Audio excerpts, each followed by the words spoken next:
Hello बच्चों, कैसे हो आप लोग। आशा करता हूँ आप लोग बहुत अच्छे होंगे और मस्त होंगे और मन से पढ़ाई करते होंगे। तो आज हम लेकर के आए हैं आप लोगों के लिए मानव शोषण तंत्र।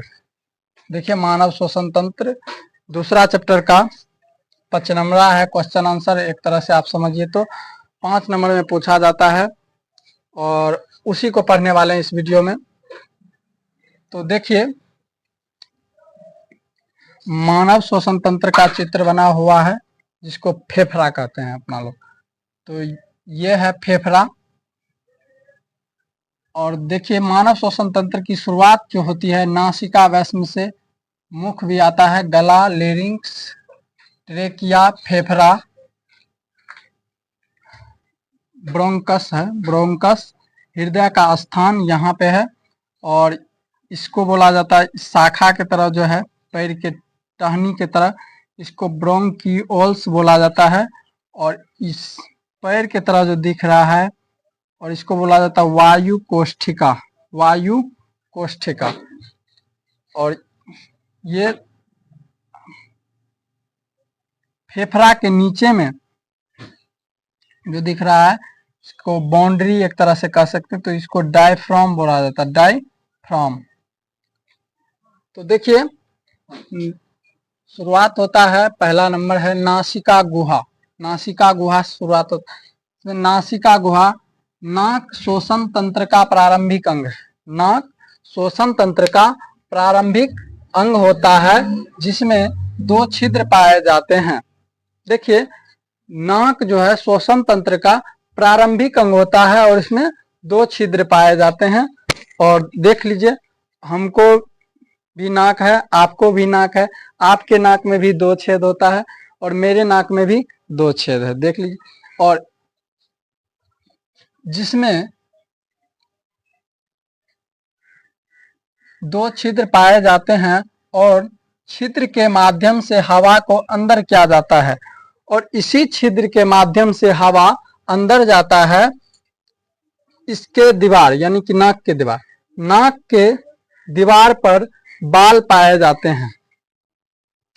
नाक के दीवार पे देखिएगा तो दोनों साइड से, ऐना में देखिएगा, दोनों साइड से दीवार पे क्या पाया जाता है, थोड़ा थोड़ा बाल पाया जाता है, ठीक है, जो हानिकारक जीवाणु तथा धूलकण, यहाँ पे है धूलकण, धोआ है बच्चों,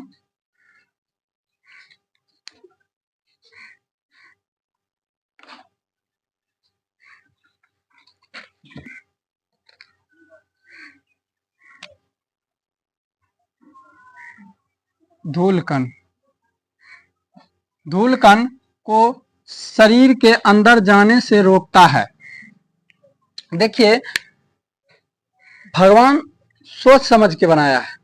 ये नाक पे जो बाल दिया है ताकि हम लोग जो नाक से सांस लेते हैं तो हवा में जो है धूलकण पाया जाता है, कुछ हानिकारक सूक्ष्मजीव भी पाए जाते हैं, तो उसको रोकने का काम करता है कौन, वही नाक के दीवार में जो बाल है वही। यदि नाक के दीवार में बाल नहीं रहता तो सूक्ष्म जीव और जो है हम लोग के शरीर के अंदर चला जाता तो बीमारी उत्पन्न करता, बीमारी पैदा करता। तो इसलिए जो है नाक के दीवार में बाल है और बाल क्या करता है, हानिकारक सूक्ष्मजीव धूलकण को शरीर के अंदर जाने से रोकता है। अब है ग्रसनी। ग्रसनी नासा गुहा के आगे घुमावदार, नासा गुहा के आगे एक घुमावदार रचना पाया जाता है जिसे ग्रसनी कहा जाता है। नासा गुहा, नाक के आगे एक घुमावदार रचना पाया जाता है जिसको क्या कहा जाता है, ग्रसनी, ठीक है। अब है स्वर नली। स्वर नली फेरिक्स के पीछे, फेरिक्स के पीछे और चौड़ी नली के रूप में खुलती है जिसे स्वर नली कहा जाता है। इससे आवाज का केंद्र बिंदु भी कहा जाता है। दूसरा पॉइंट है कि स्वर नली को ही आवाज का केंद्र बिंदु कहा जाता है। उसका यह जिस छिद्र द्वारा लेरिंक्स में खुलता है उसे ग्लोटिस कहते हैं, ग्लोटिस कहते हैं। अगला पॉइंट है ग्लोटिस के ऊपर एक ढक्कन होता है जिसे एपिग्लोटिस कहते हैं, जिसका कार्य है कि भोजन को श्वसन नली में जाने से रोकना।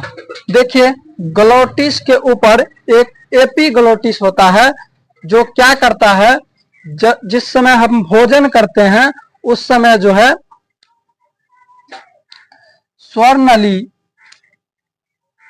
पर जो है ढक्कन की तरह काम करता है, स्वर नली के जो है ढक्कन की तरह काम करता है।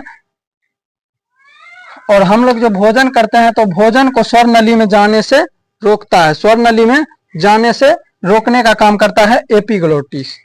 देखिए बच्चों, आप लोग कभी कभी खाना खाते समय सरक जाते हैं, भात जो है नाक में चला जाता है, नाक से निकलता है, तो उस समय क्या होता है पता है? यही एपिग्लोटिस जो है, एपिग्लोटिस यह जो है हंसते, या तो आप खाने के समय में हंसिएगा तब जाकर के सरकते हैं, या खाने के समय में बात कीजिएगा तब जाकर के सरकते हैं।